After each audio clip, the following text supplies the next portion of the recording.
Patan APMC માર્કેટયાર્ડમાં કપાસ અને અડદ અનેક જણસીની આવક જોવા મળી છે। એપીએમસી માર્કેટયાર્ડ ગંજ બજાર પાટણમાં સવારથી જ કપાસની આવક વધારે હોવાથી મગરા એપીએમસી માર્કેટ સફેદ વસ્ત્ર ધારણ કર્યું હોય તેવું લાગી રહ્યું છે।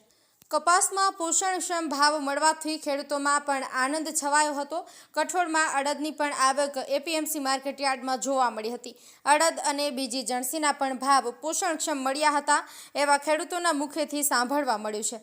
આજે પાટણ એપીએમસી માર્કેટમાં કપાસ અને અનેક કઠોળની આવક વધારે હોવાથી એપીએમસીના ચેરમેન સ્નેહલભાઈ પટેલ જેના દ્વારા કપાસ અને કઠોળની હરાજીના સ્થળે જઈને રૂબરૂ સ્થળ તપાસ કરી હતી। કપાસ અને કઠોળના ભાવ અને સ્થાનિક મજૂરોને પણ વજન બાબતે પૂછપરછ કરવામાં આવી હતી। મંડલોપના ખેડૂત દ્વારા અડદની અંદર અમને પોષણક્ષમ ભાવ મળવાથી આનંદ છે। ખેડૂત દ્વારા જણાવવામાં આવ્યું હતું કે અમને એપીએમસી માર્કેટમાં કોઈ જ જાતની તકલીફ પડતી નથી। જ્યારે એપીએમસી માર્કેટના ચેરમેન દ્વારા વ્યાપારી અને મજૂરોને કહ્યું હતું કે કોઈ ખેડૂતને વજન કે બીજા કોઈમાં નુકસાની ન જાય તેનું ધ્યાન રાખવાનું જણાવ્યું હતું। પાટણ એપીએમસી માર્કેટયાર્ડમાં સવારથી કપાસની આવક વધારે હોવાથી સફેદ કપાસના ઢગલા જોવા મળ્યા હતા। Rajubhai D Patel, news of Patan.